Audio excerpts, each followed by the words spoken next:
இருக்கையில் BP ஊதியெல்லாம் housing போர்டில் வாங்கி இந்த ஏரியாவுக்குள்ளதான் இருக்கேன்னு சொல்லியே வாங்கிட்டு வந்து போர்ப்பேன். எங்கள் ஏரியா சனம் பூரா வீட்டில் சும்மா கிடக்குதுங்க. வந்து என்னைய வேடிக்கையாக பார்க்க வருங்க. எங்கேத்தான் போய் வாங்கிட்டு வரேன், எங்கேத்தான் போய் வாங்கிட்டு வரேன்னுங்க. நான் சொல்ல மாட்டேன் ஏன்னு இருங்க. அப்புறம் ஊரே படையெடுத்து அங்கே போயிடும். அப்புறம் நான் எந்த ஏரியாவில் இருக்குன்னு அந்த பொம்பளை கண்டுபிடிச்சிரும். அப்போ ஏரியாவை மாற்றி எம்புடு தூரத்தில் வாங்கிட்டு போய் பொருளை ஒழுங்காக கொண்டு வருவீங்களோட நம்பிக்கை இல்லாமல் போயிடும். அதனால நான் சொல்கிறது இல்லை. ஊதியை பேக் பண்ணேன். அப்புறம் ஜாம்பராணியை வச்சுக்கிட்டு பேக் பண்ணி அடிக்க ஒரு பெட்டிக்கு 60 ரூபா கொடுப்பாங்க. 3 வெட்டி எப்படிப்பட்டாலும் 3 வெட்டியை பிள்ளைய வரணும்னா போட்டுருவேன். 120 ரூபாய்க்கு போட்டுருணும். அப்படி மணியை கணக்கு பண்ணிட்டே இருப்பேன். 1 மணி நேரத்துக்குள்ள இந்த கொட்டி கிடக்கிற இந்த சாம்பிராணியை கூட ஒட்டிடணும்யா அப்படின்னு கடை ஓடுவேன் பார்த்துங்க.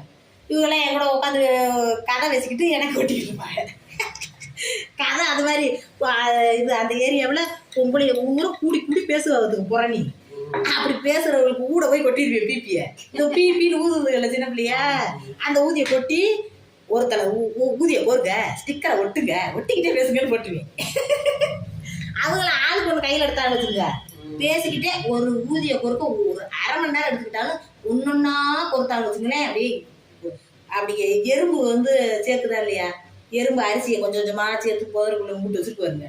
அதே மாதிரி தான் மனுஷங்க கொஞ்சம் கொஞ்சமாக எடுத்து ஊதியை பொறுத்தாலும் நம்மளுக்கு வந்து எல்லாமே பொறுத்து முடிச்சிடும். அவங்களோட பேசிக்கிட்டு இருந்தது மாதிரி இருக்கும், நம்மளும் சம்பாதிச்சது மாதிரி இருக்கும். அப்படித்தான் சும்மாவே இருக்க மாட்டேங்க்கா.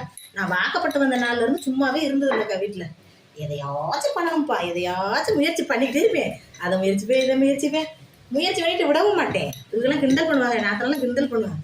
எம்பிட்டு நாளைக்கு இதெல்லாம் பண்ணுறேன்னு அப்படின்னு.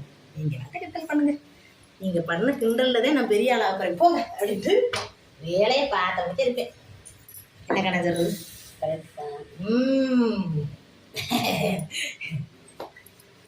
எல்லாம் எங்க கையல் மாமியார் பேசிக்கிட்டு என்ன இந்த பொம்பளை தன்னந்தனியா பேசிக்கிட்டு இருக்கு வீடியோ வந்து நினைச்சிடாதீங்க.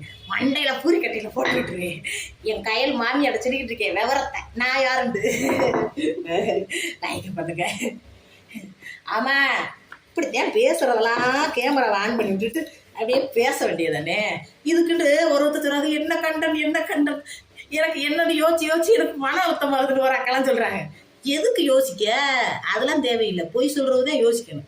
என்ன நாளைக்கு போய் சொல்லலாம், அன்னன்னைக்கு நடக்கிறத அப்படியே பேசிக்கிட்டு இருக்கிறதே அப்படியே எடுத்து போட்டா மக்கள் வந்து லைக் போடாமல் இருக்கிறீங்க. போடுங்க லைக். இங்கே பாருங்க, பக்கத்தில் கையால் மாமியை வச்சுக்கிட்டு எப்படி சமோசா போடுறதுன்னு கேட்டு பார்த்துக்கிட்டு இருக்காங்க. அவங்களுக்கு தான் எல்லாத்தையும் கருத்தை சொல்லிக்கிட்டு ரைட்டா. லைக் பண்ணுங்க பண்ணிட்டாங்க. அப்படி பேர் லைக்கு நல்ல மனசுக்கு சொன்ன உடனே போய் லைக்கு தொடுறாங்களப்பா. ஆனால் எப்படி தெரியுது